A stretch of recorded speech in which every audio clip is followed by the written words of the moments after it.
This is episode 2 of our Christmas series for this 2025 season. If you missed episode 1, go back and check it out.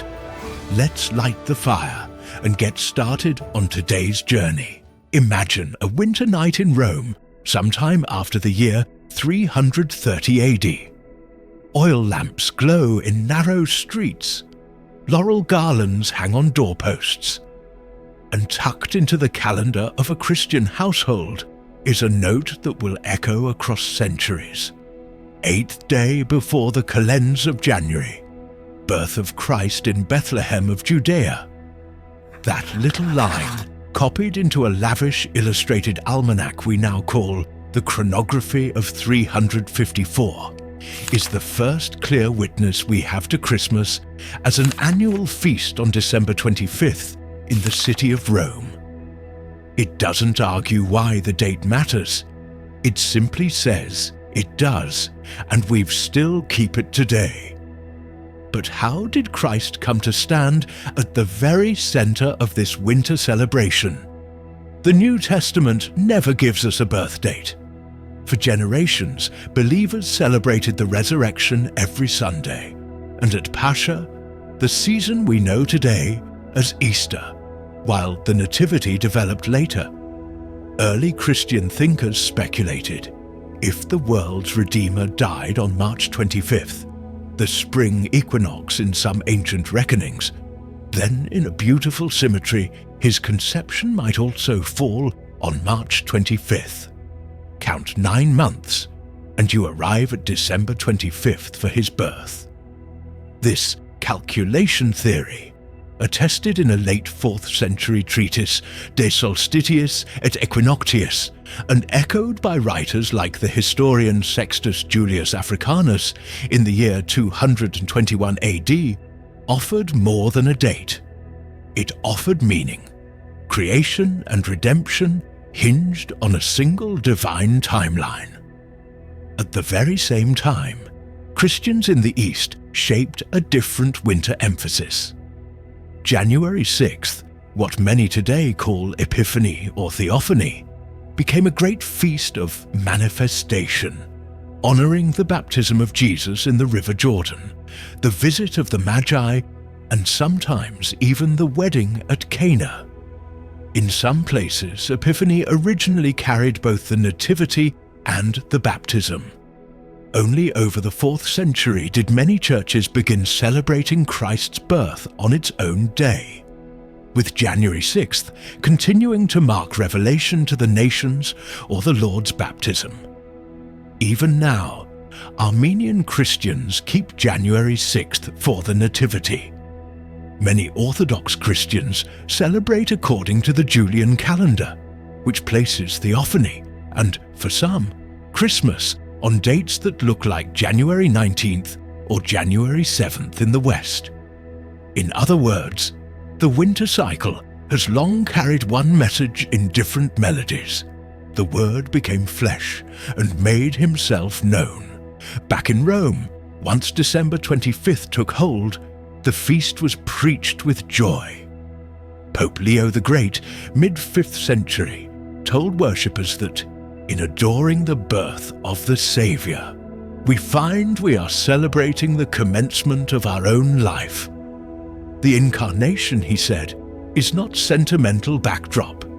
It's the fountain of everything Christians believe about grace, dignity, and peace. Augustine of Hippo painted the same vision.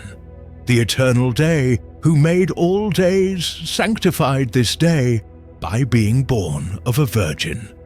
Light from light, entering our night. These sermons don't just prove that Christmas was kept, they show what it meant.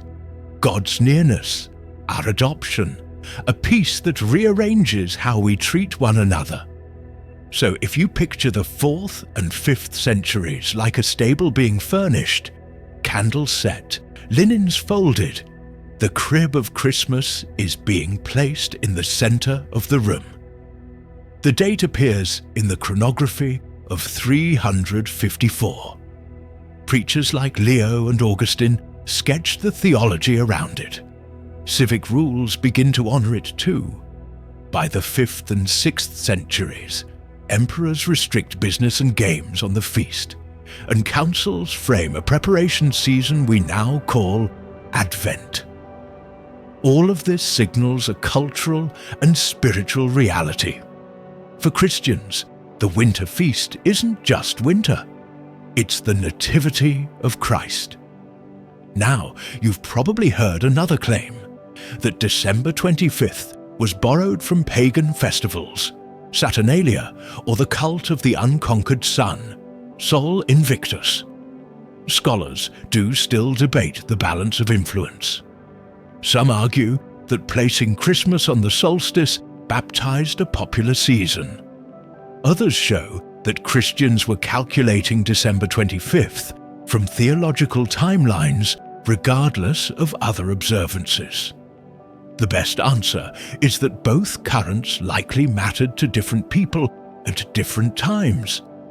Christians loved the symbolism of increasing light after the shortest day, and they also cherished a scriptural symmetry in dating Christ's conception and birth. Either way, the center of the celebration wasn't a rebranded sun god. It was Christ, hailed as the true Son of Righteousness. From there, the story widens. As the gospel traveled north and west, through monasteries, parishes, and marketplaces, local customs wrapped themselves around the manger. Evergreen boughs that once marked winter became signs of undying life. Candlelight multiplied as a way to say without words, the light shines in the darkness. Gift-giving spooled out from the old Roman habit of New Year presents, and Christian charity alike, anchored in the God who gives himself. But the core line in the calendar never changed. December 25th, the Nativity of Christ. That's why the old Latin and English names keep the Mass of Christ in the word itself. Christ Mass, the worship of Christ at Christmas. Which brings us to the modern lightning rod, Xmas. Is that taking Christ out of Christmas? The X in Xmas isn't a deletion. It's an ancient abbreviation for Christ. In Greek, Christos begins with the letter chi, written like an X. And very early on, Christians used the letter X and the Chi-Rho monogram as a reverent shorthand for Christ. In medieval English, you'll even see forms like EXPMAS for Christmas and XTIAN for Christian, scribal habits from people who knew their Greek. Xmas shows up in English by the 1500s and pops up again through the centuries in letters, dictionaries, and even clerical writing. Now, style guides today often advise against it in formal contexts, and many Christians understandably prefer Christmas to say the name of Christ out loud. But historically, Xmas doesn't erase him.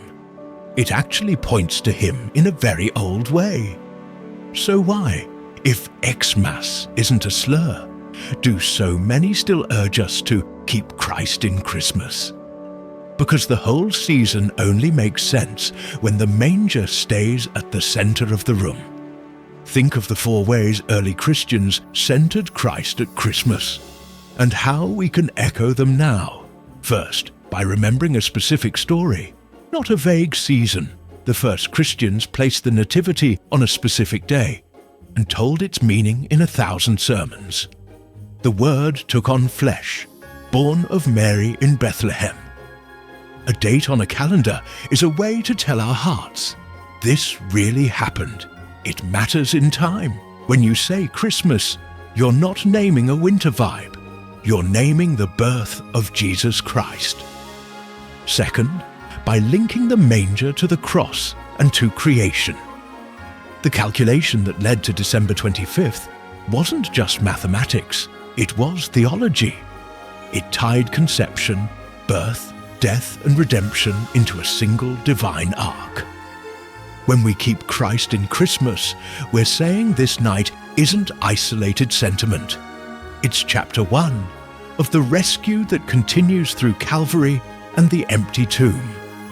Third, by letting the Nativity shape our common life.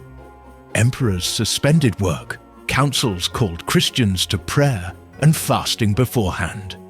Preachers urged generous hearts and reconciled relationships. Today, keeping Christ in Christmas looks like worshipping together, caring for the poor, forgiving old wounds, and practicing hope when the nights are long. That's not culture war. It's culture care. Fourth, by celebrating the light. Whether you prefer candles in the windows, a reading of Luke 2, or the great blessing of waters at Theophany, the winter feasts are about God's self-revelation. In the West, Epiphany highlights the Magi, Gentiles drawn to a Jewish king. In the East, Theophany proclaims the Trinity at the Jordan. The point is the same. The child is not a postcard. He is the Lord who appears. Center him, and the lights make sense. Let's try and visualize these points together. The scene opens on a Roman family poring over their handsome new calendar. The scribe Furius Dionysius Philocalus has lettered the days with astonishing care. And there, on the line before the year's turn, a quiet note: Christ is born. A grandmother hums a hymn she learned at church. A child asks why this day glows brighter than the rest. The answer, whispered then and shouted now, is that heaven bent low. The light that made the sun borrowed a manger's shadows and made them shine. Skip ahead to Hippo in North Africa. Augustine mounts the pulpit. Outside, the shortest days begin to lengthen, and he tells his congregation that Christ chose a short day to show that the light increases. He tells them God has sanctified this day not so they can hoard joy, but so they can become what they behold, children of the light. The people nod, not because the rhetoric is pretty, but because it changes how they'll treat their neighbors at market tomorrow. Skip again to Rome. Leo the Great preaches. In adoring the birth of our Saviour, we celebrate the beginning of our life. The line lands in hearts the way certain carols still do now. It tells a butcher to reconcile with a brother. It tells a magistrate to be fair. It tells a widow that God has stepped into her loneliness. That's Christmas with Christ at the centre. Not a slogan, but a society changing from the inside out. Now what about the billboard squabbles and the shopping season shorthand? If a store sign says Xmas, the historian in me shrugs. There's an old Christian monogram hiding in that X.